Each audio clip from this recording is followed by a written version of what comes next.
They just robbed the Lakers as the Lakers had this game in the bag, but justice is served. They now lose on a buzzer beater after winning on one the night before, 119-117, in an absolute heartbreaking loss to the Chicago Bulls. We're going to break down what went wrong, how the Lakers messed this one up, and what's to come for the rest of the season. Welcome to Lakers Digest here, guys. My name is Hunter Pitcoff, and we cover everything surrounding your Los Angeles Lakers. If you are new to the channel, we appreciate you tapping in. This was a really tough one, guys, but look, 81% of you guys watching the content over the last month are not subscribed. So if that is you, yes, I'm calling you out. I know this was a tough loss, guys. The Lakers had no business losing this game. They absolutely blew it.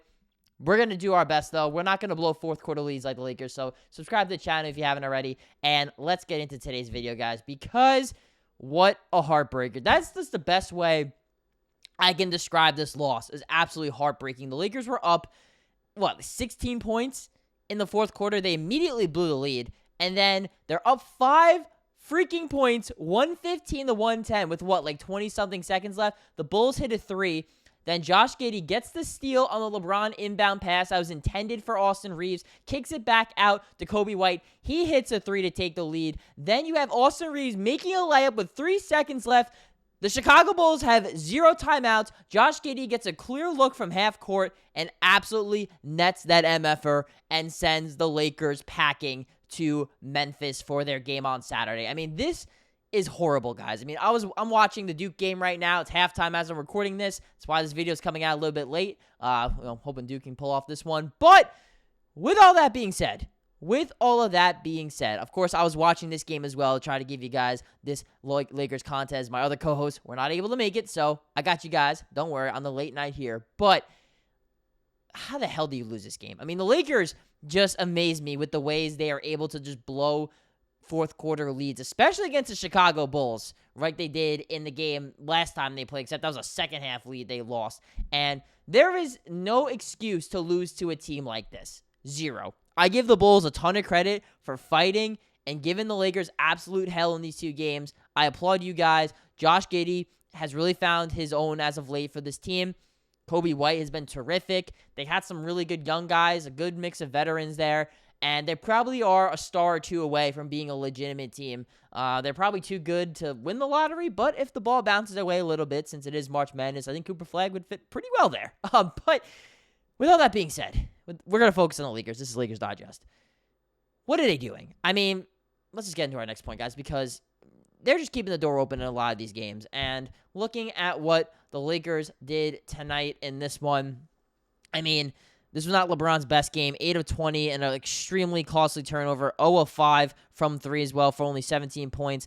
Luka Doncic, really cooled off later in that game. It was really Austin Reaves, who I was excited to talk about the awesome game he had. I thought he had the game winner with 30 points, 10 to 17 from the field, 7 to 7 from the line, and he came back in this game despite the fact that he seemingly rolled his ankle, but ended up making all these clutch plays.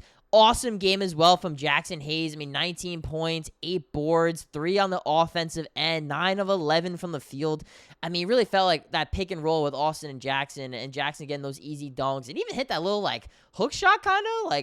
Jackson was in his bag a little bit in this one. Really took advantage of the mismatch that he had Nikola Vucevic. But, guys, I mean, unfortunately, this is going to be a loss we're talking about here, as the Bulls shoot 43% from 3.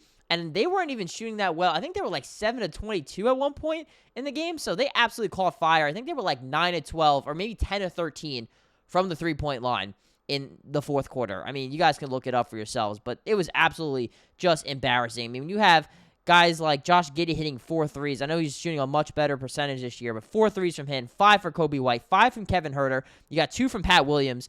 I mean, it is really hard to win. I mean, Lakers, as I click the wrong button here, Lakers shot 29% from 3. I mean, when you have a team that shoots that hot at the end of the game, it is really hard to lose. And the Lakers continue to keep finding ways to lose these games. I mean, it's the same record. I thought I was going on yesterday, talking about the Pacers game, great, the Lakers lost another one.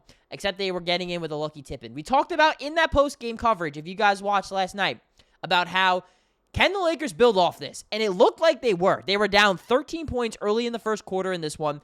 Then they came back, and they were playing some really freaking good basketball, and I was like, okay, as long as the Lakers don't mess it up, this should be a win. And alas, here we are talking about another freaking loss from this team. And that's going to bring us to our next point here, guys, because I'm sure, just like you, I'm extremely frustrated here, and it's got to be time to bounce back, right? There's no time here at this point in the season to cry over this loss.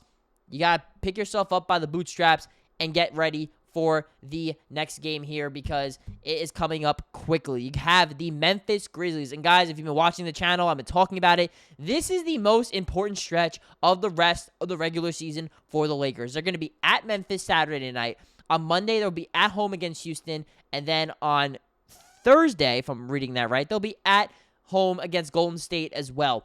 Those are three teams that are fighting for playoff seeding right now, right near the Lakers. Now, with this loss especially, I don't think they're catching Houston. Houston's been on fire. They're probably going to end up with the 2 seed, but they are neck and neck with the Memphis Grizzlies, and if that comes down to what the matchup is, ultimately, you want to be home, right? I know they beat the Memphis Grizzlies 2 years ago in the first round, and they had the home court advantage. Memphis did, and the Lakers were able to protect Crypto.com Arena, although it's always going to be Staples Center in my heart, and they were able to steal a win in Memphis. But this is a much better Memphis Grizzlies team. This is a much more proven, more veteran Memphis Grizzlies team that is hungry to beat the Los Angeles Lakers.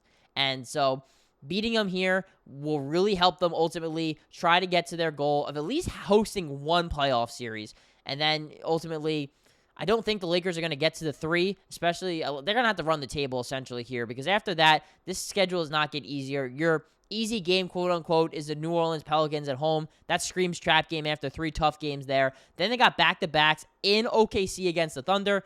You hope that perhaps the Thunder are going to rest some of their players here. I don't necessarily expect that to be the case because it seems like everybody always wants to play their guys when they play the Lakers.